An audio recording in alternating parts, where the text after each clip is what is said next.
오늘은 하나님의 작정이라고 하는 말씀을 드리려고 합니다. 디크리 또는 작정이라고 하는 말, 하나님께서 정하셨다는 말입니다.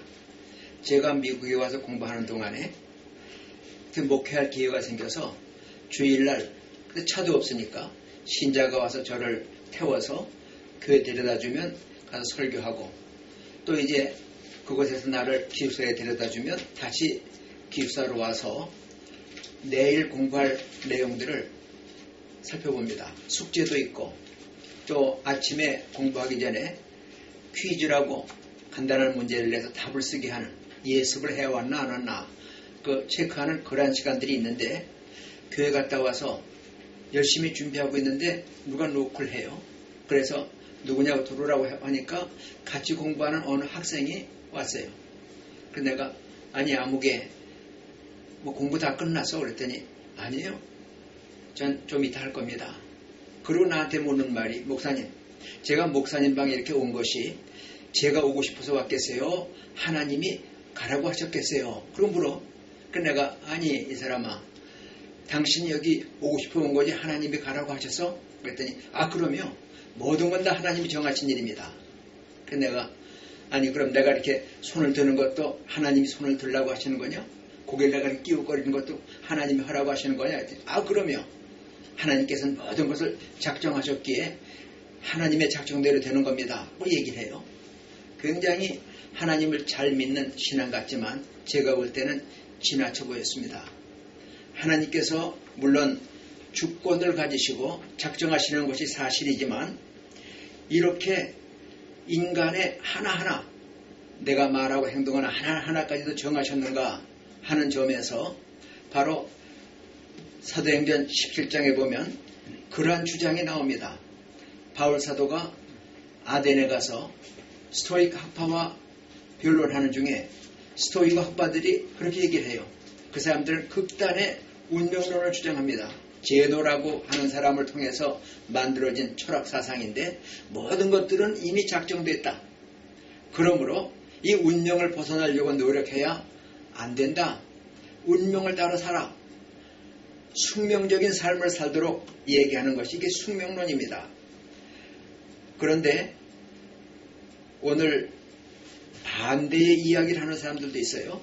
하나님께서 정하신 게 아니라 모든 것들은 인간의 이성과 인간의 의지를 통해서 이루어진다. 영국에서 17세기, 18세기에 일어났던 자연신론, 디이즘이라고 얘기하는데, 또는 이신론이라고도 얘기합니다. 이 자연신론자들은 말하기를 하나님께서 천지를 창조하셨지만은 그 후에 섭리하시진 않는다. 간섭하시진 않는다. 모든 걸 다 자연 법칙에 맡겨두셨기 때문에 사람이 나서 시간이 흐를수록 늙고 죽는 것도 하나님이 간섭하시는 게 아니라 자연의 섭리고, 그 다음에 지구가 해를 돌고 또 달이 지구를 돌고, 이것도 하나님이 간섭하시는 게 아니라 자연 법칙에 하나님이 맡기셨기 때문에 저절로 이렇게 돌아가는 것이다. 그래서 하나님의 섭리와 작정을 부인하는 그러한 학설들도 있습니다. 이거는 성경이나 하나님을 배제하려는 인본주의자들의 사상이죠. 성경에 보면 하나님께서 한 나라를 일으키시기도 합니다. 망하기도 하십니다. 또 개인의 운명을 정하시기도 합니다. 이 모든 것이 하나님이 하시는 일이지만 하나님께서 그 순간순간 하나하나를 세심하게 다 정해놓으셨는가? 마치 예수님께서 다윗의 후손으로 나신다, 유대 땅 베들레헴에서 나신다, 그리고 침뱉음을 당하시고 또 죽으신다, 다시 썩음을 당치 아니하시고 부활하신다, 하나하나를 하나님이 다 정해놓으셨기에 예수님은 그냥 무대 위의 배우처럼 작가가 설정한 환경에 따라서 거기 대사에 있는 그대로 말을 읊는 배우나 불과한 것이냐? 그렇지 않습니다. 하나님께서 정하시는 것은 사실이지만, 만일 하나님께서 세심하게 우리의 말 한마디, 우리 생각까지, 우리의 어떤 결정까지 다 하나님이 작정하신다 그런다면 죄인이 죄를 짓는 것도 하나님이 죄를 짓게 만드신 거 아니냐? 또 사람이 실수하는 것도 내 잘못이 아니라 하나님이 그렇게 작정하신 게 아니냐. 그러며 하나님께 책임을 미루는 이런 잘못된 생각을, 그런 모순을 피할 수가 없게 될 것입니다. 이제 우리들은 개인의 활동과 또 생각과 또 말하는 이런 모든 것들을 하나님이 정해놓으셨고 무대 위에서 말하는 배우와 같이 그렇게 하찮은 존재는 만드신 분이 아닙니다. 물론 전체의 틀은 하나님이 정하셨지만 그 안에서 우리가 순간순간 자기의 욕심을 십자가에 매달고 순간순간 자기를 부인하고 내 지어주신 십자가를 지고 주님을 따르는 것, 이것은 하나님 앞에 기도하며 자신을 초복종시키는 겁니다. 바울사도는 내가 날마다 죽는다. 고린도 교회 신자들을 향해서 내가 남에게 복음을 전파한 후에 도리어 내가 버림을 당할까 두려워하여 내가 나를 쳐서 복종시킨다. 아니 무엇으로 쳐서 복종시켜요? 무엇으로 죽어요? 하나님이 다 정하셨으면 알아서 하실 텐데 이렇게 주장하는 것은 잘못된 생각이에요. 너무나 모든 것들 다 하나님께 맡겨버리는 무책임한 일입니다.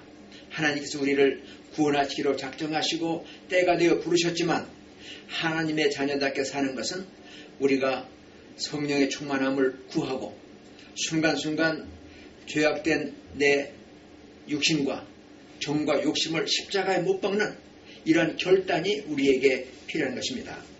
그래서 우리들이 하나님의 섭리와 하나님의 작정에 따라서 구원을 받았다 할지라도 모든 것들을 하나님께 미루지 말고 하나님 앞에 참 내가 내 자신을 드리고 헌신하고 복종해야 될 의무가 내게 있습니다. 예수님은 비록 본체가 하나님과 같은 분이었지만 자기를 비우셨다고 그랬어요. 종의 형체를 입으셨다고 그랬어요.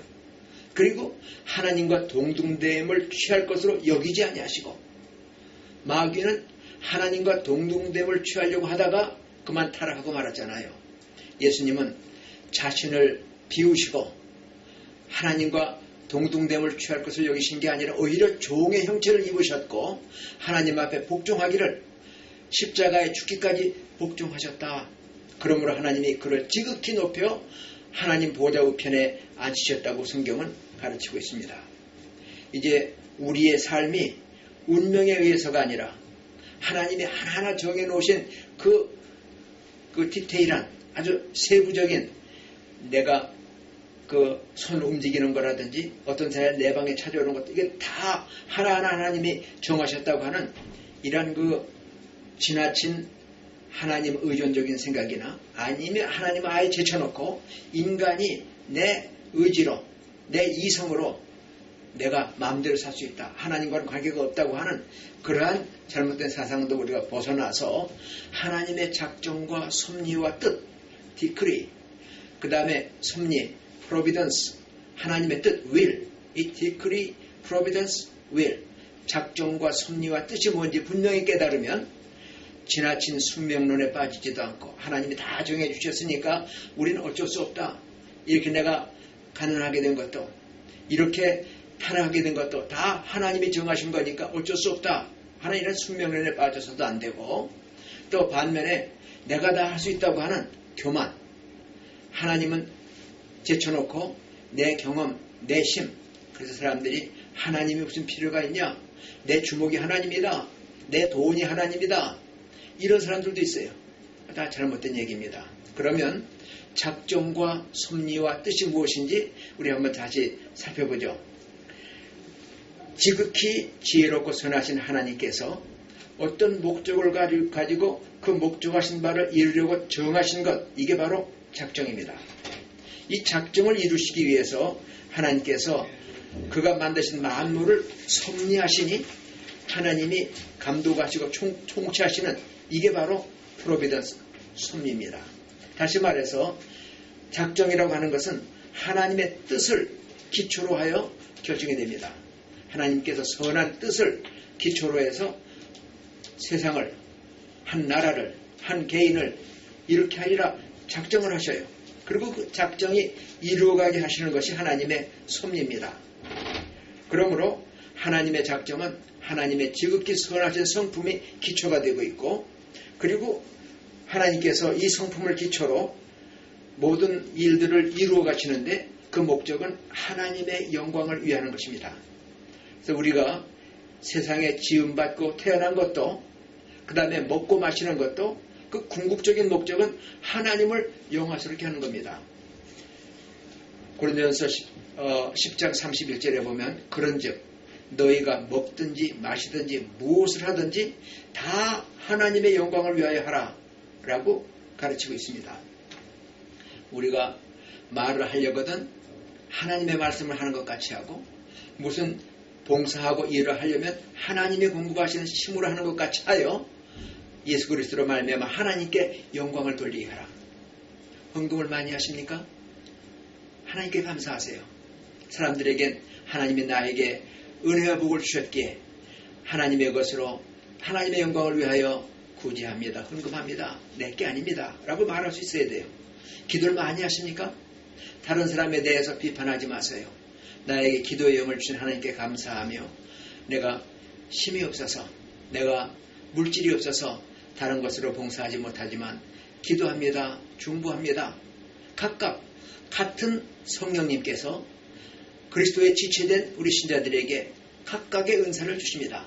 그러므로 손이 입을 비판하지도 말고, 또 발이 손을 부러워하지도 말고, 각각 자기에게 맡겨주신 직책에 따라서 봉사하는 손, 따라가는 발, 권면하고 위로하는 말, 또 다른 사람의 부족을 찾아서 중보하는 눈 등등, 우리 모든 지체가 각각 자기에게만 있는 고유 임무가 있어요. 그러니까 서로 협력하고 화합해서 한 몸을 이루는 것처럼 우리들은 비판할 게 아니라 서로 도와서, 서로 협력해서, 또 서로 상대방을 붙잡아 세워줌으로 그리스도의 몸을 세워가야 할 것입니다. 여기 작정에 대해서 한 가지 또 중요한 게 있습니다. 하나님께서 작정하신 것은 반드시 이루시는 유효적 작정이 있습니다. 그것은 반드시 이루십니다. 이스라엘이 우상 숭배하고 하나님의 계명을 어길 때에 하나님께서는 내가 이방인 채찍으로 이들을 징벌하리라 말씀하시고, 북쪽 이스라엘은 아수르에게 망하게 하시고 남쪽 유다는 바벨론에게 망하게 하셔서 그들이 노예 생활을 하며 하나님 앞에 회개하고 또 하나님 앞에 바로 서도록 하시는 이러한 하나님의 작정, 이것은 유효적 작정. 그들이 회개하면 니느웨 성도 용서하시지만 끝까지 고집하고 죄로 줄다름칠 때는 나라를 망하기도 하십니다. 반드시 그렇게 하시는 하나님의 유효적 작정이 있는가 하면 허용적 작정이 있습니다. 로마서 1장 24절 또는 26절, 28절에 보면 내어버려 두사 그랬어요. 그들이 행하는 대로 하나님 그냥 놔두시는 거예요. 남자가 남자를 향해서 음욕이 불붙듯하고 여자가 여자를 향해서 음욕이 불붙듯하고 이런 죄악의 줄다름치는 거 하나님께서 너희들 마음대로 해봐라 허용하시는 거예요. 하나님이 그렇게 하도록 작정하신 게 아니라 이거는 허용적 작정, 하나님이 그렇게 하도록 놔두시지만은 그 가운데서 회개하고 하나님께 돌아오는 자는 용서하시지만 끝까지 죄에 고집하며 또 쾌락을 세상을 따라가는 사람들은 예수님께서 마태복음 13장에 씨 뿌리는 비유를 얘기하시면서 돌짝밭에 떨어진 사람, 굳은 마음, 완강한 마음, 고집스러운 마음, 또 가시밭에 떨어진 마음, 세상의 욕심과 또 재리의 유혹에 그 마음이 좀 끌리는 사람들은 열매가 없죠. 나중에 다 그 쭉정이들은 거두어서 불에 태워질 것입니다. 그러므로 우리가 하나님이 목적하신 바를 이루기 위하여 하나님의 영광을 위하여 우리를 창조받았으니 말이나 우리의 삶이 거룩하신 하나님의 성품을 닮아서 거룩하게 삶으로 하나님께 영광을 돌리고 또 하나님이 작정하신 우리를 구원하실 뿐만 아니라 우리를 자녀 삼아 주셨으니까 베드로후서 3장 9절에 보면 하나님은 모든 사람이 다 회개하게 이르기를 원하신다고 그랬어요. 아무도 멸망으로 작정하신 게 아닙니다. 자기 고집으로 죄악의 길을 향해 가기 때문에 하나님의 부르심을 대답하지 않기 때문에 타락하고 마지막에 멸망하는 겁니다. 하나님은 아무도 멸망치 않고 다 회개하게 이르기를 원하시고 누구든지 주의 이름을 부르는 자를 구원하시기로 하나님은 작정하십니다. 그러므로 아직 하나님을 알지 못하는 이웃들에게 복음 전하기를 힘써야 하겠고, 이미 복음 듣고 구원받은 주의 백성들은 하나님의 뜻, 하나님의 선하신 뜻을 이루어드리기 위해서 우리들이 자신을 처복종시키며 선한 일에 열심하는 친백성이 되어야 할 것입니다. 감사합니다.